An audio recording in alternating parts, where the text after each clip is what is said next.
حضرت ابو ہریرہ سے بھی مروی ہے کہ نبی کریم صلی اللہ علیہ وسلم فرمایا کہ جس وقت کوئی شخص زنا کرتا ہے اس کا ایمان اس کے قلب سے نکال کر سائبان کی طرح اوپر اٹھا لیا جاتا ہے اور توبہ واپس آتا ہے اور بعد توبہ واپس آتا ہے۔ اسلام نے زنا کی سزا بہت سخت رکھی ہے تاکہ بنی نوع انسان کو خاندان نظام کے پامالی اور عورت کی بے عزتی، نسب و ضیاع کے، مال کے اور جان کی ہلاکت اور بدامنی اور انتشار سے محفوظ رکھ سکے۔ اسی طرح جو ہے بتایا گیا ہے اس میں کہ اسلام خطا کار اور مجرم سے بھی ہمدردی برتتا ہے اور کسی بھی نظریے میں انسان کے لیے وہ امن اور سلامتی اور شفقت اور رحمت میسر آ ہی نہیں سکتی جو اسلام نے انسان کے لیے عطا کی ہے۔ پھر آگے کیا آپ نبی کریم صلی اللہ علیہ وسلم فرمایا لوگوں جو شخص ان بری باتوں میں سے کسی بری بات کو چھپا کر ارتکاب کرے اور اللہ اس پر پردہ ڈال دے تو وہ اللہ کے پردے میں سے ہے، اور جس نے ارتکاب گناہ کے بعد اپنے گناہ کو ظاہر کر دیا تو اس پر ہم اللہ کے مقرر کردہ حد جاری کر دیں گے۔ غرض جرم زنا انسانی معاشرے کا سب سے بدترین جرم ہے اور زنا انسان کی معاشرت، تہذیب اور اخلاق پر زیادتی ہے۔ اس کے خاندان، نظام زندگی اور خود انسانیت کے خلاف جرم ہے۔ اس فعل کا اخلاقاً برا ہونا یا مذہباً برا ہونا یا معاشرتی حیثیت سے برا ہونا اور خاندانی اعتبار سے معیوب ہونا ایک ایسی چیز ہے جس پر قدیم زمانے سے آج تک تمام انسانی معاشرے متفق ہیں۔ پھر آگے گیا اسلام میں زنا کا سیدھا باب، یعنی اس کا کیا سیدھے باب ہے، اس میں نفس کی اصلاح کہ اسلام جرم زنا کے روک تھام کے لیے سب سے پہلے آدمی کے نفس کی اصلاح کرتا ہے اور اس کے اندر کی دنیا میں تبدیلیاں لاتا ہے کہ باہر کی دنیا انسان کی داخلی دنیا کا عکس ہے۔ اس کے دل میں خدائے جہاد اور قہار کا خوف پیدا کرتا ہے، اس کے نفس میں خوف آخرت ابھارتا ہے اور قانون الہی کے اطاعت کا جذبہ پروان چڑھاتا ہے۔ پھر آگے جیسے کہا گیا طاہرنی یا رسول اللہ یا رسول اللہ صلی اللہ علیہ وسلم مجھے اس گناہ سے پاک فرمائیے۔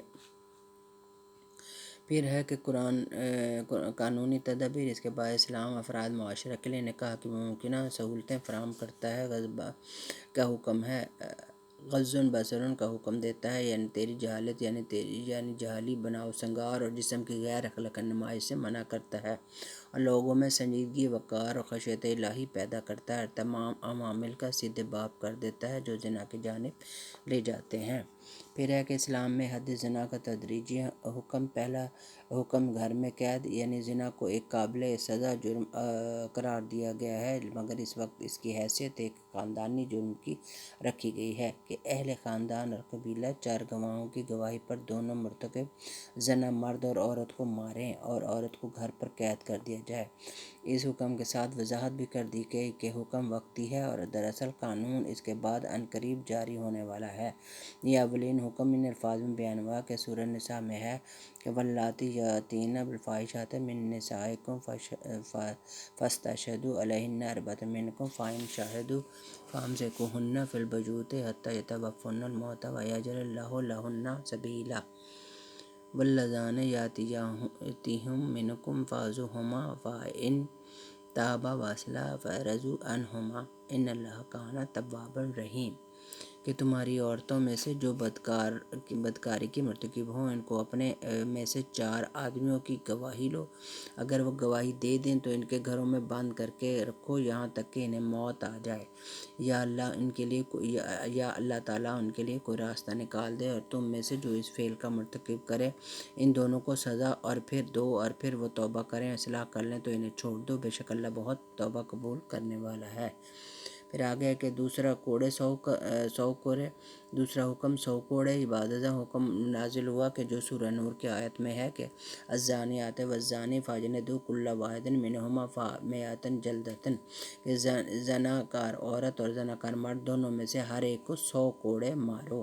اس آیت میں بھی زنا کی جو سزا بیان کی ہے وہ دراصل محض زنا کی سزا ہے، نہ زنا کی سزا ہے۔ پھر ہے غیر شادی شدہ، یعنی غیر شادی شدہ کی زنا کی سزا سورہ نور کے مطابق 100 کوڑے ہیں اور اس میں کوئی اختلاف نہیں، البتہ اس بارے میں اختلاف ہے کہ کیا 100 کوڑے سزا کے ساتھ 1 سال کی جلا وطنی کی سزا تعزیر ہے، اور امام کی رائے پر موقوف ہے۔ مالکی فقہا کہتے ہیں کہ غیر محسن زانی مرد کو لازماً جلا وطن کی بھی سزا دی جائے۔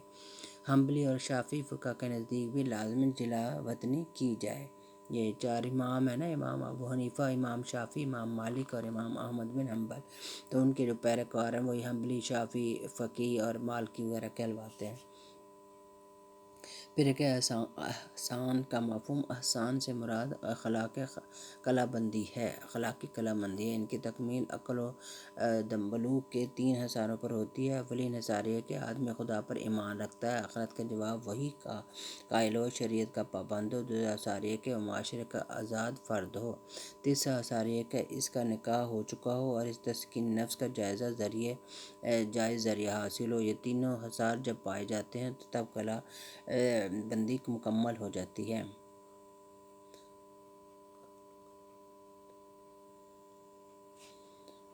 تینوں حصار جب پائے جائیں تو کلا بندی مکمل، تبھی وہ شخص بجا طور پر سنساری کا مستحق قرار پایا جاتا ہے۔ پھر آگے ہے کہ آخری حکم محسن کی سزا۔ اسلامی شریعت نے زنا کی 2 سزائیں بیان کی ہیں۔ غیر محسن غیر شادی شدہ زانی کی سزا 100 کوڑے، محسن یعنی شادی شدہ کی سزا رجم یعنی پھر ہے کہ 100 دروں کی سزا قرآن مجید میں سورہ نور میں بیان کی گئی ہے، اور رجم کی سزا قرآن و سنت اور اجماع سے ثابت ہے۔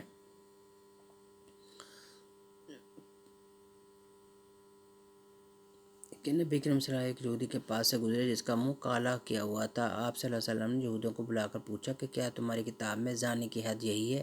انہوں نے کہا جی ہاں۔ آپ صلی اللہ علیہ وسلم نے اس ایک عالم کو بلایا اور فرمایا میں تجھے اس ذات کی قسم دیتا ہوں جس نے موسیٰ علیہ السلام پر تورات نازل کی، کیا تمہاری کتاب میں زانی کی یہی حد ہے؟ اس نے کہا بخدا نہیں، اگر آپ صلی اللہ علیہ وسلم مجھے قسم نہ دیتی تو میں نہ بتاتا۔ ہماری کتاب میں زنا کی سزا رجم ہے، لیکن جب معززین میں زنا کی کثرت ہو گئی تو ہم معزز شخص کو چھوڑ دیتے ہیں اور عام شخص کو سزا دیتے ہیں، اور ہم نے فیصلہ کیا کہ کوئی بھی ایک سزا معزز اور غیر معزز کو دی جائے تو ہم نے منہ کالا کر کے تازیانے لگانے کی سزا جاری کی اور سزا رجم بالکل ترک کر دی۔ اس پر رسول اللہ صلی اللہ علیہ وسلم نے فرمایا اے اللہ، میں سب سے پہلے تیرا حکم کا زندہ کیا اور جب کہ وہ ختم ہو چکا تھا، غرض آپ صلی اللہ علیہ وسلم نے یہودی کے رجم کا حکم دیا اور رجم کیا گیا۔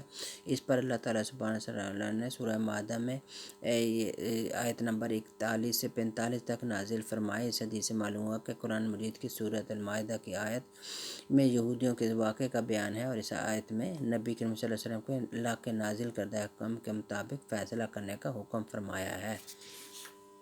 پھر آگے ثبوت جرم زنا۔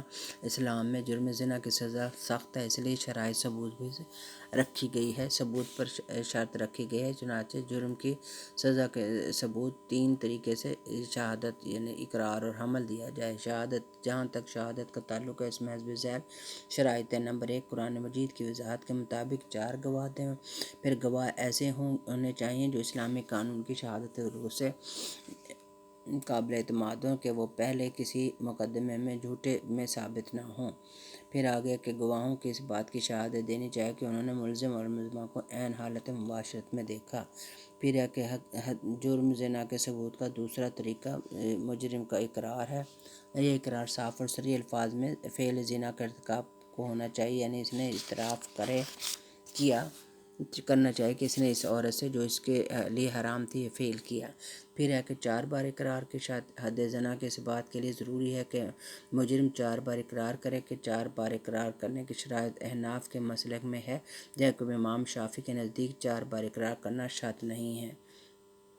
پھر ہے حمل سے ثبوت، یعنی حضرت عمر کی رائے کہ غیر شادی شدہ عورت کا حمل بھی زنا کا کافی ثبوت ہوتا ہے، اسی رائے کے مالک مسلک کی فقہ اختیار کیا ہے۔